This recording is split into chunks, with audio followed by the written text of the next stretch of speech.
ഉപവാസ പ്രാർത്ഥനയോടൊരു ബന്ധത്തിലാണ് നിങ്ങളായിരിക്കുന്നത്. ആ സമയത്ത് ഈ വാക്യം ഞാൻ ദൈവജനം വായിച്ചപ്പോൾ ഇതിൽ നിന്ന് സംസാരിക്കണമെന്ന് പറഞ്ഞപ്പോൾ ഞാൻ ശരിക്കും വിചാരിച്ചു എന്തുകൊണ്ടാണ് എന്ന് എനിക്ക് ആദ്യം ബോധ്യം വന്നില്ല. എങ്കിലും എൻ്റെ ജീവിതവുമായിട്ട് ബന്ധത്തിൽ ആത്മീയമായിട്ട് തന്നെ നടത്തിയിട്ടുള്ള വിഷയത്തിൻ്റെ അകത്ത് ഇതിൽ പറഞ്ഞിരിക്കുന്ന 3 കാര്യങ്ങൾ വളരെ പ്രധാനപ്പെട്ട ഒരു കാര്യമാണ്. അതുകൊണ്ടാണ് ഞാൻ നിങ്ങളുമായിട്ട് ഇന്ന് ഷെയർ ചെയ്യാനായിട്ട് അതെടുക്കാനായിട്ടുള്ള കാര്യം. 1, പിതാവായ ദൈവത്തിൻ്റെ സ്നേഹം. 2, പുത്രനായ യേശുക്രിസ്തുവിന്റെ കൃപ. 3, പരിശുദ്ധാത്മാവിന്റെ കൂട്ടായ്മ. ഞാൻ ഇന്ന് നിങ്ങളുടെ മുമ്പിൽ നിൽക്കുമ്പോൾ ഒരു കാരണവശാലും ഞാനൊരു സുവിശേഷകനാകാനോ ഒരു ആത്മീയ ശുശ്രൂഷയ്ക്ക് വേണ്ടിയിട്ട് എൻ്റെ ജീവിതത്തിൽ ഒരിക്കലും ഞാൻ ആഗ്രഹിച്ചിട്ടില്ല. ഞാൻ അതിനു വേണ്ടിയിട്ട് ഒരു പ്ലാൻ ചെയ്തിട്ടില്ല. നിങ്ങൾ ചെറുപ്പക്കാരൊന്നും ഇല്ലെങ്കിലും ദേവദാസന്മാരോ ഒത്തിരി പേരുള്ളതുകൊണ്ട് ഞാൻ പറയുകയാണ്, നമ്മുടെ അടുത്തൊരു ജനറേഷൻ അവരൊത്തിരി ബുദ്ധിമുട്ടിലും ഭാരത്തിലോ പലപ്പോഴും പോകുന്നത്. കാരണം നിങ്ങളൊക്കെ കർത്താവ് നിങ്ങളെ തൊട്ടറിഞ്ഞവരാണ് അല്ലേ? നിങ്ങളുടെ ജീവിതത്തിൽ നിങ്ങളെ കർത്താവിനെ അറിഞ്ഞത് നിങ്ങളെ കർത്താവ് തൊട്ടറിഞ്ഞതുകൊണ്ടാണ്. പക്ഷേ ഞങ്ങളുടെയൊക്കെ ജീവിതത്തിൽ പലപ്പോഴും പല പ്രതിസന്ധികളിൽ കൂടി സാഹചര്യങ്ങളിൽ കൂടി പോയിട്ടുള്ളത് കൊണ്ട് പലപ്പോഴും ആ ദൈവത്തിന്റെ സ്നേഹത്തെ തിരിച്ചറിയാൻ പറ്റാത്ത ഒത്തിരി കാലഘട്ടമുണ്ട്.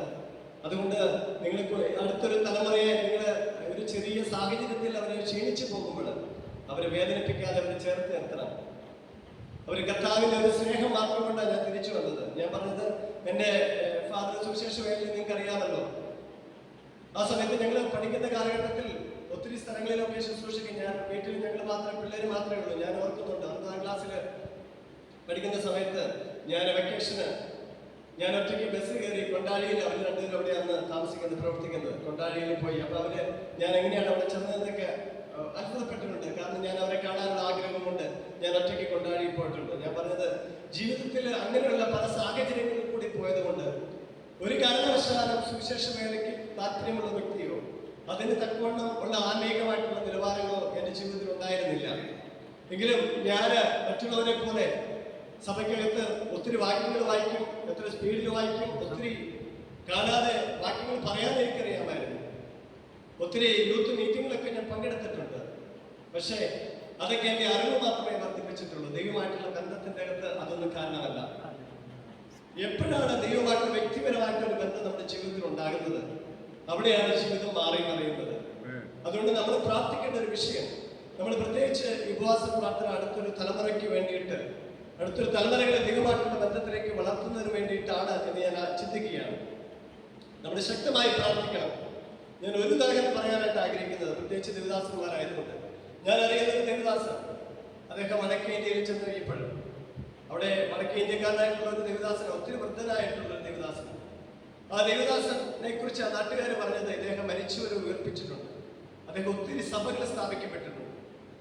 എങ്കിലും അദ്ദേഹത്തിന്റെ 2 മക്കൾ, ഒരു മകൻ മാനസികമായിട്ട് വിഭ്രാന്തിയോട് കൂടിയിട്ട് കൈ കെട്ടിയിട്ടേക്കാണ്.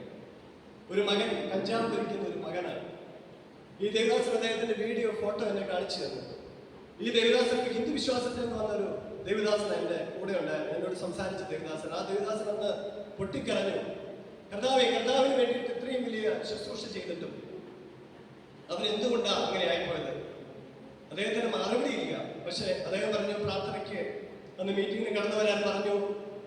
അദ്ദേഹം എന്നോട് പറഞ്ഞു, ഞാൻ ഇന്നുവരെ ഒരു രോഗിക്ക് വേണ്ടി പ്രാർത്ഥിച്ചിട്ട് സൗഖ്യമായിട്ടില്ല. പക്ഷെ അന്ന് രാത്രി ഞാൻ എൻ്റെ വേദന കൊണ്ട് പ്രാർത്ഥിച്ചപ്പോൾ ആ മാനസിക വിഭ്രാന്തിയുള്ള ആ സഹോദരിക്ക് പൂർണ്ണമായിട്ടുള്ള വിടുതൽ കിട്ടി. അപ്പൊ ആ ദേവദാസൻ പറഞ്ഞു, എന്നെ ദൈവം ഉപേക്ഷിച്ചിട്ടില്ല, ദൈവം എന്നെ സ്നേഹിക്കുന്നുണ്ടെന്ന്. ആ ദേവദാസൻ എന്റെ അടുത്ത് വന്ന് ചോദിച്ചൊരു ചോദ്യമുണ്ട്, നിങ്ങളെ സംബന്ധിച്ച് സുവിശേഷ വേലയ്ക്കാണ് പ്രാധാന്യം, നിങ്ങളുടെ കുടുംബത്തിനാണ് പ്രാധാന്യം? ഞാൻ ആ ദേവദാസനോട് പറഞ്ഞു, രണ്ടിനും ഒരുപോലെയാണ് പ്രാധാന്യം. അദ്ദേഹത്തോട് വീണ്ടും ചോദിച്ചു, കുറച്ചുകൂടി പ്രാധാന്യം നിങ്ങളുടെ ജീവിതത്തിൽ കൊടുക്കേണ്ടി വന്നാൽ നിങ്ങൾ ഏതിനു വേണ്ടി കൊടുക്കും? ഞാൻ പറഞ്ഞു, സുവിശേഷ വേലയ്ക്ക്. അദ്ദേഹം പറഞ്ഞു, അല്ല, ദൈവം ആത്മീയപ്പിച്ചിരിക്കുന്ന കുടുംബത്തെയാണ്. നമ്മൾ എത്ര സുവിശേഷ വേല ചെയ്യുന്നുണ്ടെങ്കിലും കുടുംബത്തെ ദൈവമായിട്ടുള്ള ബന്ധത്തിൽ മുന്നോട്ട് കൊണ്ടുവരാൻ കഴിഞ്ഞിട്ടില്ല എങ്കിൽ നമ്മുടെ എല്ലാ ശുശ്രൂഷകളും ഇവിടെ പരാജയപ്പെട്ടു പോവുകയാണ്. ആ ദേവദാസൻ ഒത്തിരി ശുശ്രൂഷകൾ ചെയ്തു, മരിച്ചവരെ ഉയർപ്പിച്ചു. പക്ഷേ അദ്ദേഹത്തിന്റെ ശുശ്രൂഷകൾ അവിടെ തകർന്നു പോയത് കാരണം അദ്ദേഹം കുടുംബത്തെ അതോടൊപ്പം മുന്നോട്ട് കൊണ്ടുപോയിട്ടില്ല. ഈ ഒരു കാര്യം കേട്ടതിന് ശേഷം ഞാൻ എൻ്റെ വ്യക്തിപരമായ ജീവിതത്തിൽ ഞാൻ എല്ലാ ചെറുപ്പക്കാരുടെ അടുത്തും പറയാനായിട്ടുള്ള കാര്യം, എനിക്ക് നിങ്ങളോട് ഞാൻ പറയുന്ന പ്രസംഗമുണ്ടോ, വായിച്ചിട്ടുള്ള വചനം കൊണ്ടോ ഒന്നും നിങ്ങളെ മാനസാന്തരപ്പെടുത്താൻ പറ്റത്തില്ല. പക്ഷെ നിങ്ങളുടെ ജീവിതത്തിൽ വ്യക്തിപരമായിട്ടൊരു ബന്ധമുണ്ടെങ്കിൽ ആ ബന്ധമാണ് നിങ്ങളുടെ ജീവിതത്തെ മാറ്റിമറിക്കുന്നത്. ഞാൻ സമയം കളയുന്നില്ല. പക്ഷെ ഒരു കാര്യം ഞാൻ പറയാം. ഞാൻ എന്റെ ജീവിതത്തിൽ പലപ്പോഴും ചിന്തിച്ചിട്ടുണ്ട്. എന്റെ വീട്ടിലുള്ളവരൊക്കെ ഈ സുവിശേഷ വേലയിലായതുകൊണ്ട് സാമ്പത്തികമായിട്ട് എന്റെ ഭവനത്തിലൊന്നുമില്ല. അന്ന് ഓണം എന്റെ വീട്ടിൽ നിന്നാണ് തുടങ്ങിയത്. വലിയ പ്രതിസന്ധികൾ. ഞാൻ വിചാരിച്ചു ഞാൻ ബിസിനസ് നടത്തിക്കോ, അങ്ങനെ ബിസിനസ്സുകാരനാകണമെന്ന് ചിന്തിച്ചു. ബിസിനസ് നടത്തിയിട്ടുണ്ട്, അതെല്ലാം പരാജയപ്പെട്ടു. പല പല പദ്ധതികളും മാനുഷികമായി എന്റെ നിലകളിൽ പരാജയപ്പെട്ടു. എനിക്ക് ജോലി കിട്ടി, അങ്ങനെ വലിയ കുഴപ്പമില്ലാത്ത പോകുന്ന സമയത്ത് എന്റെ ജീവിതത്തിൽ ദൈവമായിട്ട് വ്യക്തിപരമായിട്ടുള്ള ഒരു എൻകൗണ്ടർ ഉണ്ടായി. ഞാൻ ആ സമയത്ത് പ്രാർത്ഥിക്കുന്ന ഒരു വ്യക്തിയായിരുന്നു. എന്റെ വീട്ടിലെ എല്ലാ സാഹചര്യങ്ങളുണ്ടെങ്കിലും അവരെ മുട്ടുമടക്കി പ്രാർത്ഥിക്കുന്നത് ഞാൻ കാണാറുണ്ട്. അവരുടെ പ്രാർത്ഥനകളെ പലപ്പോഴും രാവിലെ 4 മണിക്ക് 4:30 വേണ്ടിയിട്ടുള്ള പ്രാർത്ഥനകളെ പലപ്പോഴും എനിക്കത് കേൾക്കാൻ അത്ര ഇഷ്ടമൊന്നുമല്ല. പക്ഷെ മനമേ പരിശീലനങ്ങളുള്ള പാട്ടുകളൊക്കെ പാടി പ്രാർത്ഥിക്കുന്നത് കണ്ടുകൊണ്ട് ആ പ്രാർത്ഥന എന്റെ ജീവിതത്തിൽ ഞാൻ ഏത് മേഖലയിൽ പോയാലും ഉണ്ടായിരുന്നു. ഈ പ്രാർത്ഥനയാണ് എന്റെ ദൈവമായിട്ടൊരു ബന്ധത്തിലേക്ക് വന്നത്. വ്യക്തിപരമായിട്ട് ദൈവമായിട്ടൊരു ബന്ധം എന്നെ ആരംഭിച്ചപ്പോൾ, ദൈവത്തിന്റെ സ്നേഹം എന്നെ തൊട്ടപ്പോൾ, അതുവരെ ഞാൻ പോയി നിന്ന സാഹചര്യങ്ങളിൽ നിന്ന് ഞാൻ അറിയാതെ തിരിച്ചു വന്നതാണ്. ഞാൻ അതുകൊണ്ട് മാത്രമാണ് ഒരു സുവിശേഷ വേല ചെയ്യണമെന്ന് ചിന്തിച്ചത്. അതുകൊണ്ട് മാത്രമാണ് ഞാൻ ബൈബിൾ വീണ്ടും ഞാൻ അതുവരെ എന്റെ അറിവ് കൊണ്ട് പഠിച്ചതാണെങ്കിൽ ഞാൻ തിരുവഴുത്തിൽ നിന്ന് കുറച്ചുകൂടി ദൈവവചനം ധ്യാനിക്കുമ്പോൾ അതിനകത്ത് തീ കത്തുന്നത് ഞാൻ തിരിച്ചറിഞ്ഞു. ധ്യാനത്തിൽ തീ കത്തുന്നത് അതുവരെ എന്റെ ജീവിതത്തിൽ വചനം വായിക്കുന്നത് വെറുതെ അറിവായിരുന്നെങ്കിൽ ഇതൊരു തീയായിട്ട് മാറിയപ്പോൾ എന്റെ ജീവിതത്തിന്റെ മാറ്റം വന്നു. ദേവദാസന്മാരെ, നിങ്ങളുടെ സഭയിൽ നിങ്ങളുടെ തലമുറകളിൽ നിങ്ങളുടെ ദൈവമായിട്ടുള്ള കണക്ഷൻ. ഞാൻ എന്റെ മക്കളോട് പറഞ്ഞൊരു കാര്യം ഇതാ, നിങ്ങൾക്ക് ഞാനും എന്റെ വൈഫും ഒക്കെ എന്താ പ്രാർത്ഥിക്കണേന്ന് നിങ്ങൾ ചിന്തിക്കണം. ഞങ്ങൾ പ്രാർത്ഥിക്കുന്നതിന്റെ അപ്പുറത്ത് ഞങ്ങളുടെ ജോലി കഴിഞ്ഞിട്ടുള്ള സമയത്തും സാഹചര്യങ്ങളിലും ദൈവത്തിന്റെ സന്നിധിയിൽ മുട്ടുമടക്കുന്നത് ഒരു ബന്ധമുണ്ട്, ഒരു റിലേഷൻ ഉണ്ട്. ഈ റിലേഷൻ അവൻ അനുഭവിക്കണം.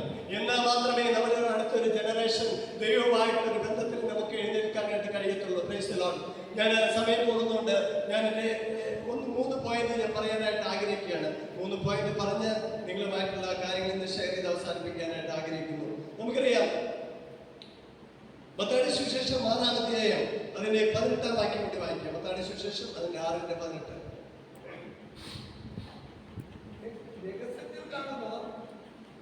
രഹസ്യത്തിൽ കാണുന്ന നിന്റെ പിതാവ് നിനക്ക് പ്രതിഫലം തരും. നമുക്കറിയാം, ഈ ഉപവാസ പ്രാർത്ഥനയോടുള്ള ബന്ധത്തിൽ ഞാൻ ഈ വാക്യം വായിച്ചാണ്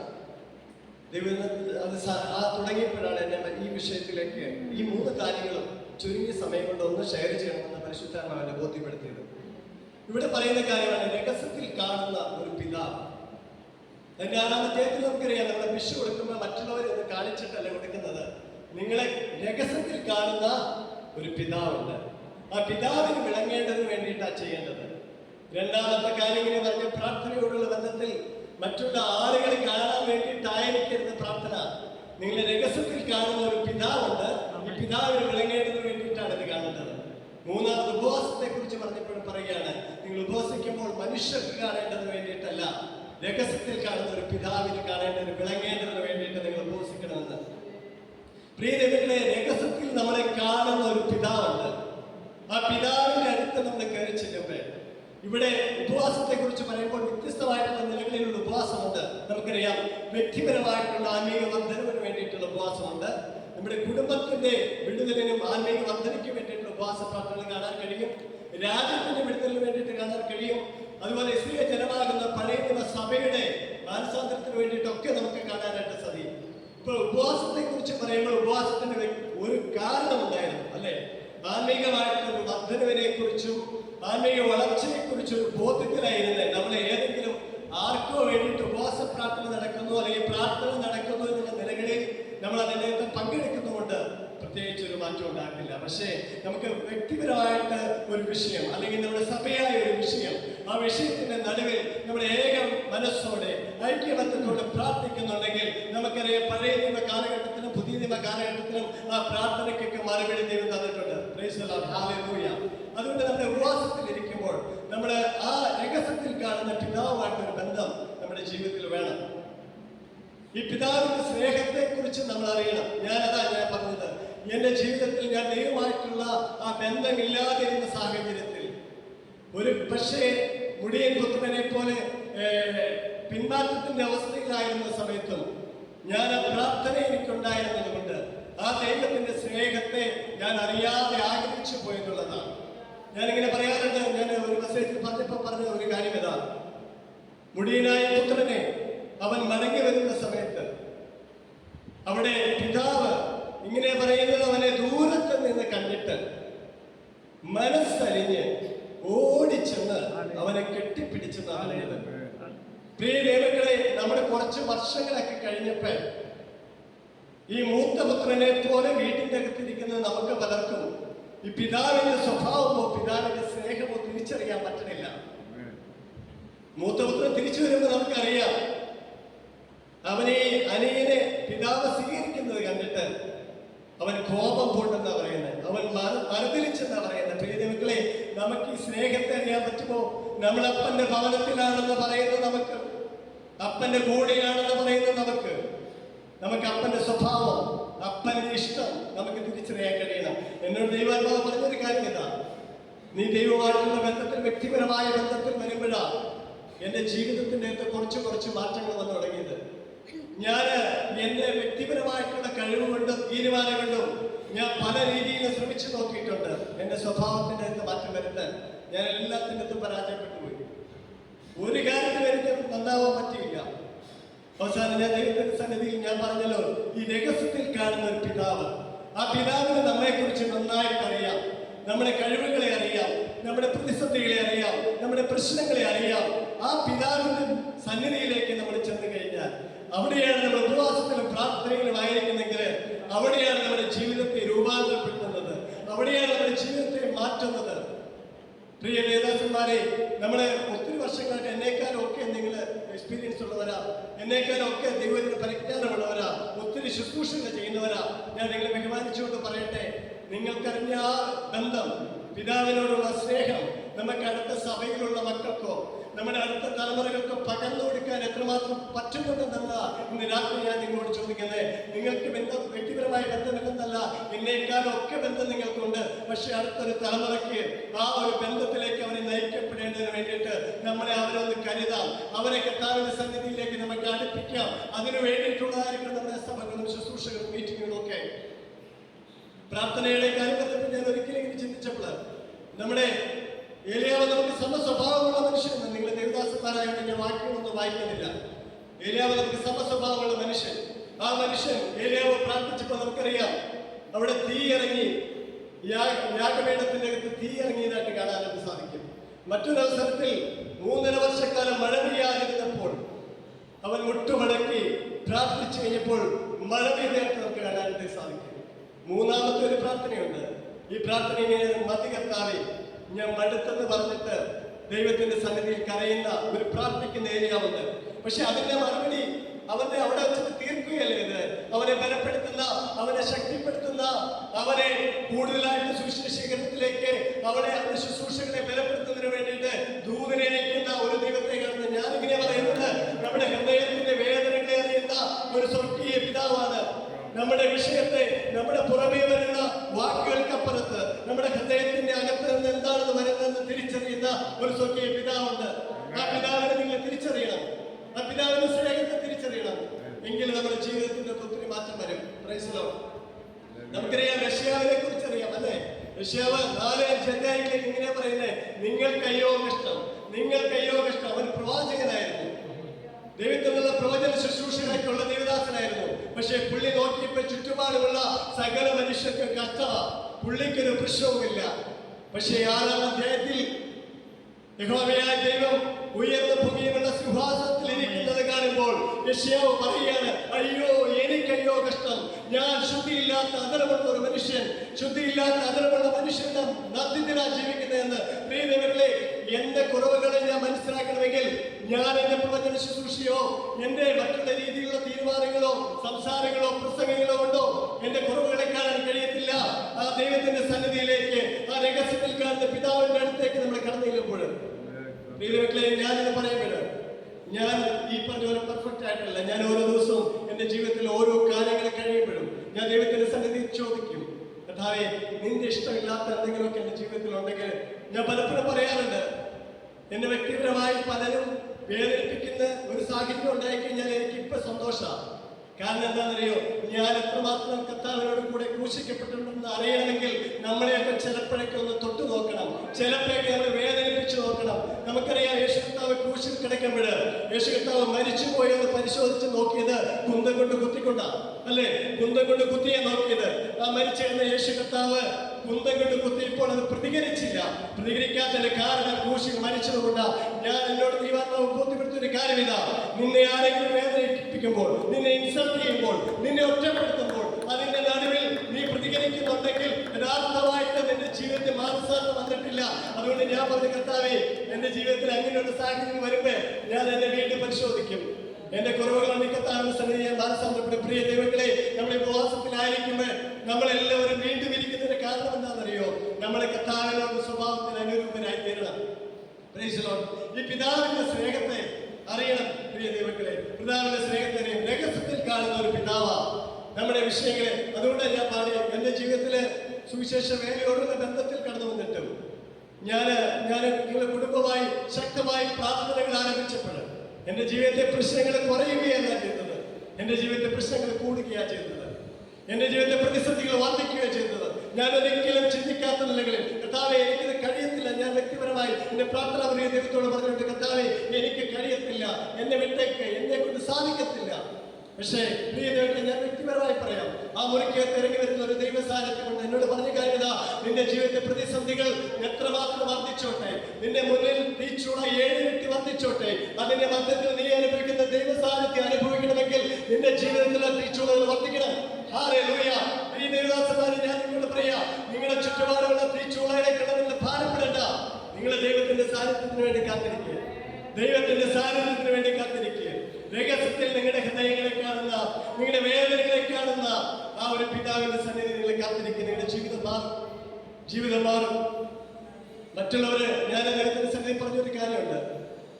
ഞാൻ ഇങ്ങനെ പറഞ്ഞൊരു കാര്യം, ഒരു കാലഘട്ടത്തിൽ ഞാൻ ദൈവത്തിനെ പഠിക്കാനായിട്ട് ഓടി നടന്ന സമയത്ത് എന്റെ ഒത്തിരി ആളുകൾ എന്നോട് പറഞ്ഞു, ഇവൻ പോകുന്നത്, ഇവൻ ചർച്ച ചെയ്യുന്നത്, ഇവൻ തർക്കിക്കുന്നതും ഒക്കെ മോശമാണ് എന്നൊക്കെ പറഞ്ഞ സമയത്ത് ദൈവം എന്നോട് ബോധ്യപ്പെടുത്തിയ ഒരു കാര്യം ഇതാണ്, ഈ ലോകത്തിൽ ആരൊക്കെ ഒറ്റപ്പെടുത്തിയാലും, ആരൊക്കെ ഇൻസൾട്ട് ചെയ്താലും, ആരും അറിഞ്ഞില്ലേലും ഞാൻ കർത്താവിനോട്, കർത്താവ് എനിക്ക് ഒറ്റ മനസ്സിലാവുള്ളൂ, കർത്താവ് എന്നെ അറിയണം. ഈ ലോകത്തിൽ ആരും എന്നെ മനസ്സിലാക്കിയില്ലെങ്കിലും എനിക്ക് വിഷയമില്ല. കർത്താവിന്റെ സന്നിധിയിൽ കർത്താവ് എന്നെ മനസ്സിലാക്കണമെന്ന് എനിക്ക് പൂർണ്ണ നിശ്ചയമുണ്ട്. അതുകൊണ്ട് ഞാൻ എന്റെ ബന്ധത്തിൽ നിന്ന് പറയുന്നത്, ഞാൻ എന്നെ അറിവ് വെച്ചിട്ടല്ല ഇന്ന് രാത്രി ദിവസമാർക്ക് സംസാരിക്കുന്നത്. എന്റെ ജീവിതത്തിൽ ദൈവം വ്യക്തിപരമായി ഇടപെട്ട് എന്റെ ജീവിതത്തിൽ ഈ ലോകത്തിലെ ഏറ്റവും മോശമായിട്ടുള്ള സാഹചര്യങ്ങളിൽ ഒരു പാസ്റ്റർ മകനാണെങ്കിലും ദൈവമായിട്ട് ബന്ധമില്ലാതെ ഈ ലോകത്തിലെ പാപത്തിന്റെ സ്വഭാവങ്ങളിൽ എത്രമാത്രം പോകാൻ പറ്റുമോ അങ്ങനെയുള്ള സാഹചര്യങ്ങളൊക്കെ മറ്റുള്ളവരുടെ മുന്നിലൊക്കെ ഞാൻ വളരെ പെർഫെക്റ്റ് ആയിരുന്നു. എന്റെ നാട്ടിൽ ഞാൻ വളരെ പെർഫെക്റ്റ് ആയിരുന്നു. പക്ഷെ എന്റെ അകത്തെ മനുഷ്യനെ നോക്കുമ്പോൾ, എന്റെ അകത്തെ മനുഷ്യനെ ഞാൻ പരിശോധിക്കുമ്പോൾ ഒരിക്കലും ദൈവത്തിന് കൊള്ളാകുന്നവനല്ലായിരുന്നു.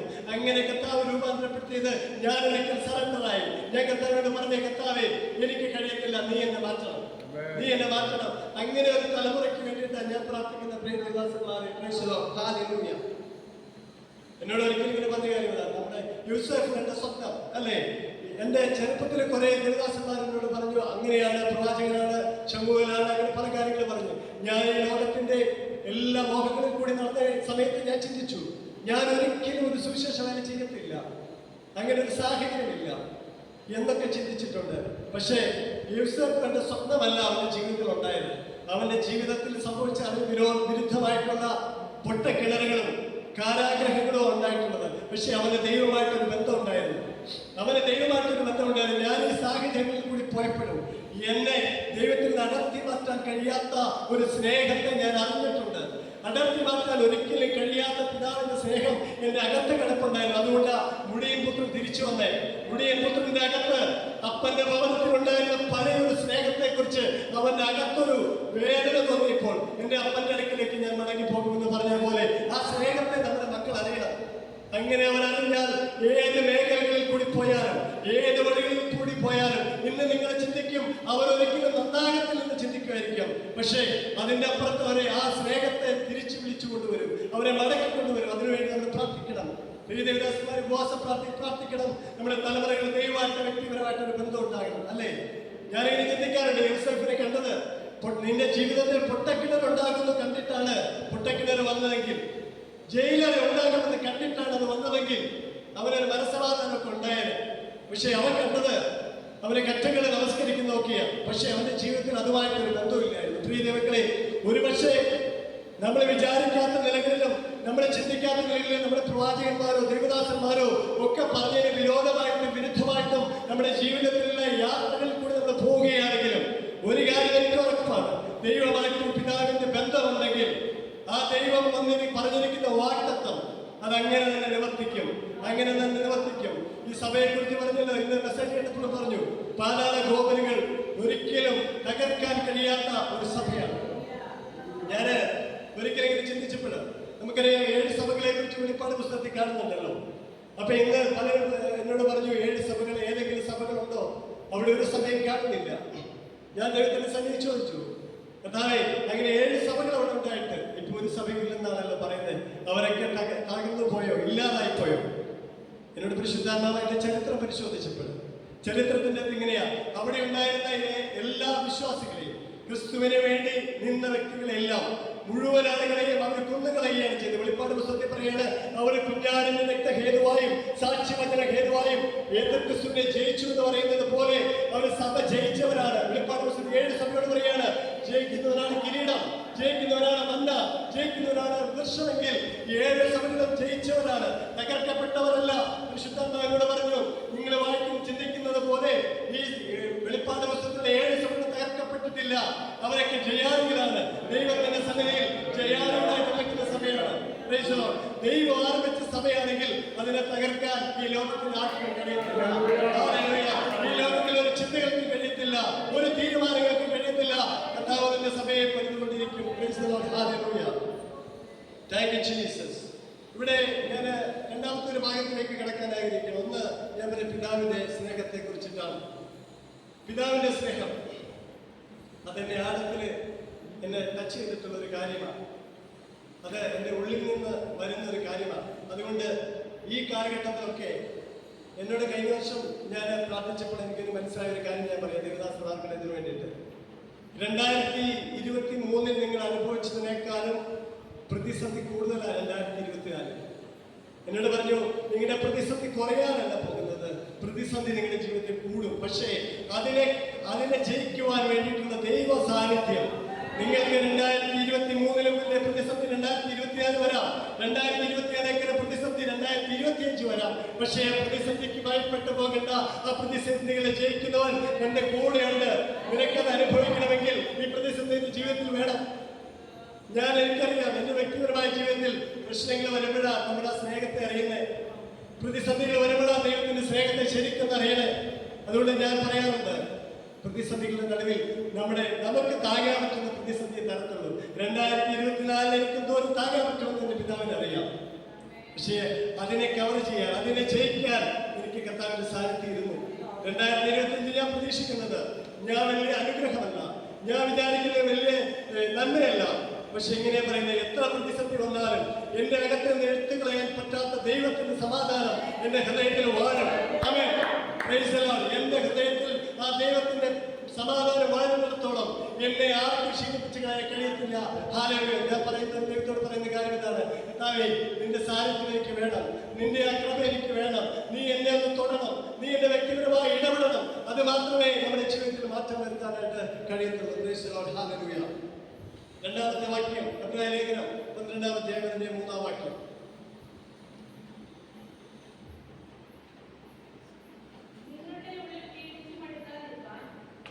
നിങ്ങളുടെ ഉള്ളിൽ ക്ഷീണിച്ചു മടുക്കാതിരിക്കാൻ പാപികളാൽ തനിക്ക് നേരിട്ട ഇങ്ങനെയുള്ള വിരോധം സഹിച്ചവനെ ധ്യാനിച്ചുകൊണ്ടു. രണ്ടാമത് പുത്രന്റെ കൃപയെക്കുറിച്ചും പുത്രന്റെ സ്വഭാവത്തെക്കുറിച്ചിട്ടുമാണ് എന്റെ ജീവിതത്തിൽ എന്നെ ദൈവം വെളിപ്പെടുത്തുന്ന രണ്ടാമത്തെ കാര്യം. ഇങ്ങനെയാ പറഞ്ഞത്. എന്റെ മുമ്പിലുള്ള വാക്യങ്ങളൊക്കെ നിങ്ങൾക്ക് ദേവദാസന്മാർക്ക് അറിയാം, അല്ലെ? സകല ഭാരവും പാപവും വിട്ട് നമ്മുടെ ഓട്ടത്തിന് ഓടുന്നതിനെ കുറിച്ചാണ്. പക്ഷെ ഈ ഓടുന്ന എല്ലാവരോടും പറയാ, അവരോടൊക്കെ ഒരു കാര്യം വ്യക്തമായിട്ട് പറയാം, നിങ്ങളുടെ ഉള്ളിൽ ക്ഷീണിച്ച് മടുത്തു പോകാൻ സാധ്യതയുണ്ട്. അല്ലെ? നിങ്ങൾ ഓരോരുത്തരും മടുത്തു പോയിട്ടുണ്ടാവാം. ഞാനും മടുത്തു പോയിട്ടുണ്ട്, ഞാൻ പറഞ്ഞിട്ടുണ്ട്. പക്ഷേ എന്നോട് അവിടെ പറയുന്ന ഒരു കാര്യം ഇതാ, നിങ്ങളുടെ ഉള്ളിൽ ക്ഷീണിച്ച് മടുത്തു പോകുമ്പോൾ യേശു കർത്താവിനൊന്ന് ധ്യാനിക്കണം. യേശു കർത്താവിനൊന്ന് ധ്യാനിക്കണം. ഞാൻ ഈ നമ്മുടെ ഭൂമിയിലായിരിക്കുന്ന സാഹചര്യങ്ങളിൽ ജോലിയോടുള്ള ബന്ധത്തിൽ പല സാഹചര്യങ്ങളൊക്കെ ഇരിക്കുമ്പോൾ നമുക്കറിയാം, ഒറ്റ നിമിഷം കൊണ്ട് നമ്മുടെയൊക്കെ ജീവിതം നഷ്ടപ്പെട്ടു. അല്ലെ, കഴിഞ്ഞ ദിവസം 8 വർഷം സ്നേഹിച്ചു നിന്നിട്ട് വിവാഹം കഴിച്ച് ഈ മൂവാറ്റുപുഴ റോഡിൽ വെച്ചിട്ട് അവർ വിവാഹം കഴിച്ച് ഒരാഴ്ചക്കുള്ളിൽ ഭാര്യയും ഭർത്താവും മരിച്ചു, ഭാര്യയുടെ അപ്പനും ഭർത്താവിൻ്റെ അപ്പനും മരിച്ചു. അല്ലെ, ഇവിടെ ഈ നമ്മുടെ ഈ ചർച്ചിന്റെ അവിടെ നിന്ന് നോക്കിയേ കാണുന്ന എടുത്ത് എൻ്റെ ഒരു സുഹൃത്തുണ്ട്, ഞങ്ങൾ ഒന്നിച്ച് വർക്ക് ചെയ്യുന്നത് പോലീസിൽ. അപ്പൊ അവൻ ബിസിനസ്സൊക്കെ ഉള്ളൊരു വ്യക്തിയാണ്. അപ്പൊ നമ്മുടെ ഡീറ്റെയിൽസ് ഒക്കെ, സാമ്പത്തിക ഡീറ്റെയിൽസ് ഞങ്ങൾ കൊടുക്കണം ഓരോ വർഷത്തിൽ. അപ്പൊ അവന്റെ ഡീറ്റെയിൽസ് കൊടുക്കാൻ ഞങ്ങൾ ഒന്നിച്ച് പോയപ്പോൾ അവൻ പറഞ്ഞു, എൻ്റെ ഫിക്സഡ് ഡിപ്പോസിറ്റ് ആയിട്ടുള്ള കുറച്ച് പൈസയുണ്ട്, അതൊക്കെ ഞാൻ കാണിക്കണം. അപ്പൊ എത്ര രൂപയുണ്ട് ഞാൻ ചോദിച്ചു പോയി. ഞാൻ വിചാരിച്ചു കുറച്ച് പൈസ ആയിരിക്കും. അപ്പൊ കോടികൾ അവൻ്റെ അടുത്തുണ്ട്. അപ്പൊ അതൊക്കെ അവൻ കാണിച്ചു, കണക്കൊക്കെ കാണിച്ചു. കഴിഞ്ഞ ഒരു നൈറ്റിൽ രാത്രിക്ക് അവൻ പെട്ടെന്ന് നെഞ്ചുവേദന വന്നു. നെഞ്ചുവേദന വന്നിട്ട് അവൻ ഹോസ്പിറ്റലിൽ പോയി ടെസ്റ്റൊക്കെ ചെയ്ത് അത് കഴിഞ്ഞ് പിറ്റേ ദിവസം രാവിലെ എന്നെ വിളിച്ചപ്പോൾ അവൻ പറയുക, ഞാൻ ആ ഒരു നിമിഷം ചിന്തിച്ചത്, എനിക്ക് നെഞ്ചുവേദന വന്നപ്പോൾ എൻ്റെ എത്ര കോടി ഉണ്ടെങ്കിലും എത്ര പൈസ ഉണ്ടെങ്കിലും ഇതൊന്നും ഒരു പ്രയോജനവും കിട്ടത്തില്ല. നമ്മുടെ ഈ ഭൂമിയിൽ നമ്മളെ കൂട്ടിവെക്കുന്ന പൈസയും നമ്മുടെ പൊസിഷനും നമ്മുടെ സാഹചര്യവും നമ്മൾ കാണിച്ചു കൂട്ടുന്ന ഒന്നും അതെല്ലാം ഇവിടെ തീരും. തീരാത്ത ഒന്ന് ആ ബന്ധം മാത്രമേ ഉള്ളൂ. അപ്പനുമായിട്ടുള്ള ബന്ധം, പുത്രന്റെ ആ കൃപ, അത് മാത്രമേ നിത്യതയോളം നിൽക്കത്തുള്ളൂ. അതിനു വേണ്ടിയിട്ടൊരു ആഗ്രഹം നമ്മുടെ മനസ്സിൽ വേണം. ഇപ്പൊ ഇവിടെ പറയുകയാണ് പുത്രനെ ധ്യാനിക്കണമെന്ന്. അല്ലെ, പുത്രനെ ധ്യാനിക്കണമെന്ന്. ഞാൻ പറഞ്ഞു വന്നൊരു കാര്യം എന്താണ്, ജോലിക്കിടയ്ക്കും ചില സമയത്ത് രാത്രിക്ക് വാഹന പരിശോധന നടത്തുമ്പോൾ മദ്യപിച്ചിട്ടൊക്കെ പോകുന്നവരെ നമ്മളെ യൂണിഫോം നിൽക്കുമ്പോൾ പോലും നിർത്താതെ പേര് പറഞ്ഞിട്ട് വരും മോശമായി. അപ്പൊ നമുക്കൊക്കെ ഒരു യൂണിഫോമിലാകുമ്പോൾ നമ്മുടെ ഈഗോ ഹർട്ടാവില്ലേ? അപ്പൊ നമുക്കൊക്കെ പ്രതികരിക്കും പലപ്പോഴും. അല്ലെ, ചിലപ്പോൾ പ്രതികരിക്കും. ഒരു ദിവസം ദൈവജനം പഠിച്ചപ്പോഴാണ് ഇങ്ങനെ പറയുക, യേശു കർത്താവ് തന്റെ ശിഷ്യന്മാരുടെ കാല് കഴുകി എന്ന് പറയുമ്പോൾ, യേശു കർത്താവ് ശിഷ്യന്മാരുടെ കാല് കഴുകി എന്ന് പറയുമ്പോൾ ഗുരു ശിഷ്യന്റെ കാല് കഴുകിയെന്നല്ല.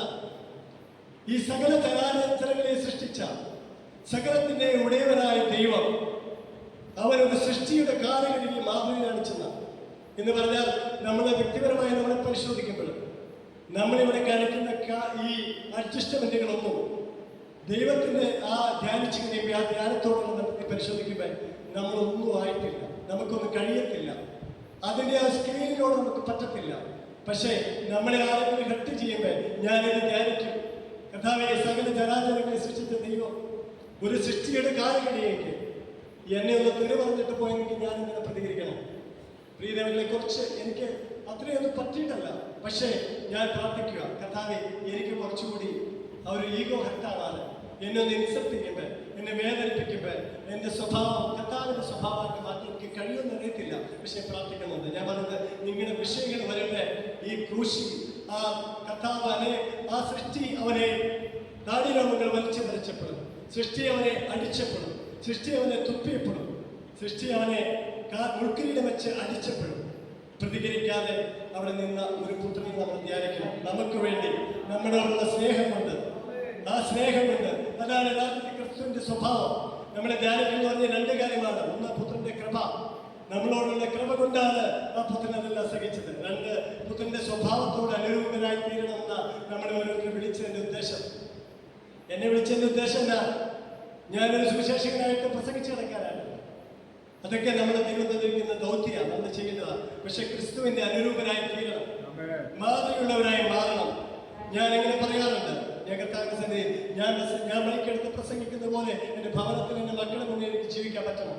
എൻ്റെ ജോലി സ്ഥലത്ത് അവരെൻ്റെ അടുത്ത് പറയരുത്, നീ ഒരു ക്രിസ്തുവിനെ സുവിശേഷിച്ചിട്ട് നീ ദൈവനാമം ദൂഷിക്കപ്പെടണമെന്ന് ഞാൻ ആഗ്രഹിക്കുന്നു. ദൈവത്തോടെ പ്രാർത്ഥിക്കും. അതിനെനിക്ക് കഴിയത്തില്ല. വ്യക്തിപരമായിട്ട് ഞാൻ പറഞ്ഞൊരു കാര്യം ഇതാ, നമുക്ക് ആർക്കും കഴിയത്തില്ല, പോസിബിൾ അല്ല, മനുഷ്യർക്ക് അസാധ്യമാണ്. പക്ഷെ ദൈവത്താൽ സാധ്യം. ആ ദൈവത്താൽ സാധ്യമാണ്. ദൈവത്തിന്റെ സാന്നിധ്യം ഉണ്ടെങ്കിൽ ഞാനിങ്ങനെ പറയാറുണ്ട്. ഞാൻ ഒരിക്കലും ഒരു ചെറുപ്പക്കാരൻ നമ്മുടെ സഭയിലുള്ള, അവന് ലോ കോളേജിൽ പഠിക്കുന്ന ഒരു പയ്യന് ഞാൻ പറഞ്ഞിട്ടുണ്ട് ഒരു ചർച്ചകളൊക്കെ.